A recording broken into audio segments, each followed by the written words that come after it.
Viewers, কথা বলছি brain food নিয়ে। এর আগে ব্রেন ফুড, লায়নমেন মাশরুম এবং ব্যাকোপা মনিয়েরি বা ব্রাহ্মী শাক নিয়ে কথা বলেছি। আজকের বিষয় মূল্যবান উদ্ভিদ রোজমেরি প্ল্যান্ট। পৃথিবীব্যাপী অত্যন্ত দামি উদ্ভিদ রোজমেরি। রোজমেরি রয়েছে নিউরোপ্রোটেক্টিভ ইফেক্ট, যে কারণে এটি ব্রেনের সুস্থতা রক্ষা এবং উৎকর্ষ সাধনে ব্যবহৃত হয়ে থাকে। রোজমেরি স্মৃতিশক্তি বৃদ্ধি করে এবং ব্রেনের নিউরনের সুরক্ষা নিশ্চিত করে। বিভিন্ন গবেষণায় প্রমাণিত হয়েছে রোজমেরি উদ্ভিদের বায়োমেডিক্যাল কম্পাউন্ড কার্নোসিক অ্যাসিড এবং রোজমেরিক অ্যাসিড মূলত অ্যান্টি ইনফ্ল্যামেটরি এবং নিউরোপ্রোটেক্টিভ সুবিধাগুলো নিশ্চিত করে।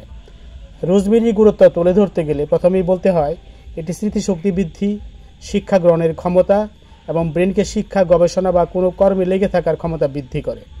বেশ কিছু গবেষণায় প্রতিমান হয়েছে রোজমেরি শারীরভিত্তিক ইনফ্ল্যামেশন এবং ফ্রি রেডিক্যালের ক্ষতিকর প্রভাব থেকে নিউরনকে রক্ষা করে। এমনকি এটি বয়সজনিত স্মৃতিহ্রাস এবং নিউরনের ক্ষয়জনিত সমস্যা থেকে ব্রেনকে রক্ষা করে।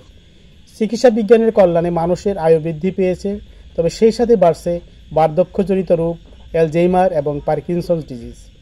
রোজমেরি উদ্ভিদের প্রাণ রাসায়নিক উপাদান বার্ধক্য, অ্যালঝেইমার ডিজিজ এবং পার্কিনসন্স থেকে রক্ষা করে। ব্রেইনের স্মৃতিশক্তি বাড়ানোর পাশাপাশি রোজমেরি উদ্ভিদ মানব শরীরের দৈনন্দিন কাজে ধকল বা স্ট্রেস, এংজাইটি এবং ডিপ্রেশন থেকে রক্ষা করে। অতএব ব্রেন ফুড হিসাবে লায়নমেন মাশরুম এবং ব্যাকোপা মনিয়ারির সাথে খাবার টেবিলের রসায়নে যোগ করুন rosemary plant. Thank you all.